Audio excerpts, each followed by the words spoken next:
Hey, Tim and Old Saws here. How's everybody doing today? Hey, I'm making a little road trip today, going down to a buddy of mine. I used to work with him. He retired probably close to 5 years ago now. But I'm going down and I sold him my Husqvarna 2101 probably 10, maybe close to 15 years ago now. I sold that to him. He kind of did me a favor at the time. I was buying snowmobiles. Me and my son were messing with snowmobiles, and he bought that off me, and I gave him a good deal on it. And back probably a few months ago, I asked him I told him I wanted to buy it back if he wasn't using it. I knew he didn't use it that much because they pull over kind of hard and stuff. So, and I knew he didn't use it. It's heavy. And since I bought my 1100, my Husqvarna 1100, I said, man, it'd be neat to have the first one that they built and the last one they built. And maybe someday I'll get the two in between.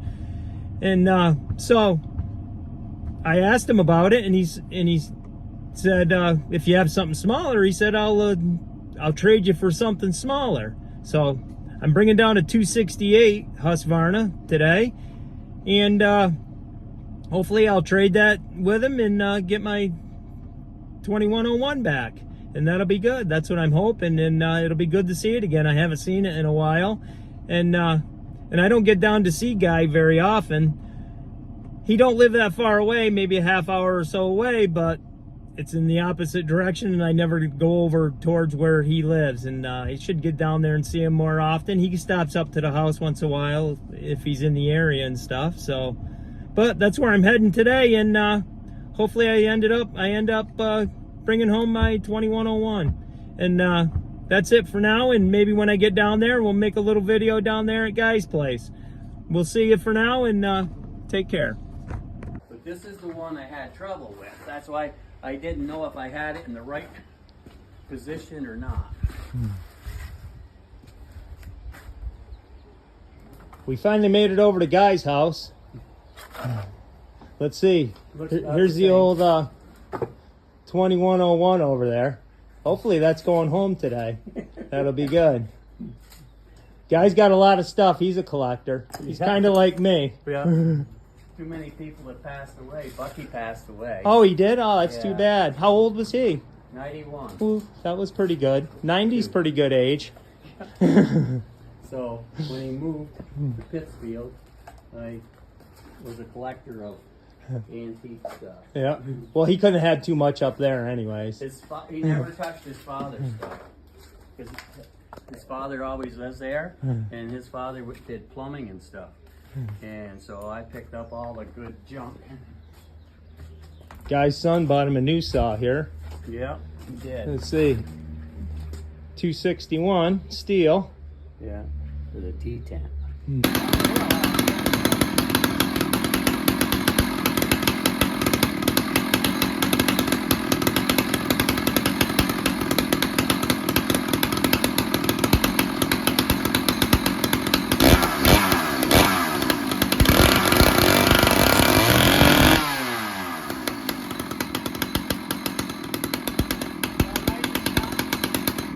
Hey, it's 4 days later after going down and seeing Guy and getting my 2101 back.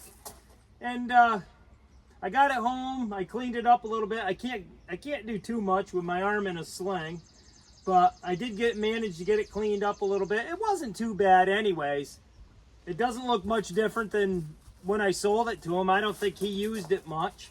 But I'll get the camera, turn the camera around, and give you some close-up shots of it. It's pretty nice, and I'm glad to have it back. Well, here it is. It's got normal wear, but it's not too bad.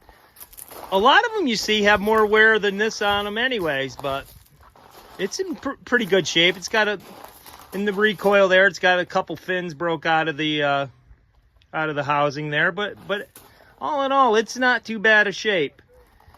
And mine is the 300 year edition, so or anniversary edition, and mine was 1989.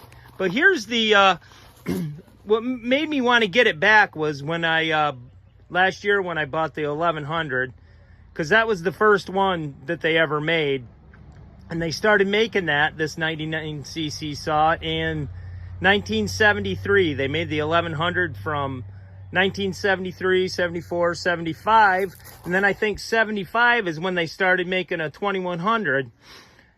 And so the 2100, they made that right up till 1986, 87, I think 87, and or maybe it was 86, 87, and then they made a 298, and they made that only 2 years. And I think they tried to lighten it up a little bit. They took the manual oil back off, and they put a plastic recoil on it. I actually have a part saw of a 298. It doesn't have the recoil on it, but they said that plastic recoil caused a lot of issues and stuff, and they usually just put a metal recoil. But in 89, I think it was 88 or 89, when they started making the 2101, they just put the regular old recoil back on, put the manual oil pump back on. And so I think there was a lot of guys upset when they started making that 298. So they only made that for 2 years. Maybe I'll find one someday. But to me, out of all these three saws, but I mean, in the 1100, when they came out with that in 73, I'm sure that was a pretty modern looking saw, you know. But if you think about it, just these three saws together, there's 50 years between the 1100 and the 592, and it really hasn't changed that much, the looks of the chainsaws, you know. So, but out of all of them, I think the one that looks the coolest is 2101. It's got the big spikes on it and stuff. It just looks cool. And I ended up putting a full wrap handle on my 592, just because I didn't really need it. But I figured I'd get one now. Well, they're easy to get and stuff. But yeah, so that's it for now. And I'm happy to have it home and back in the collection. I probably bought it from my buddy Bob. I probably bought it, I bet you 15, 18 years ago. Because when I sold it to guys had it at least 12 years.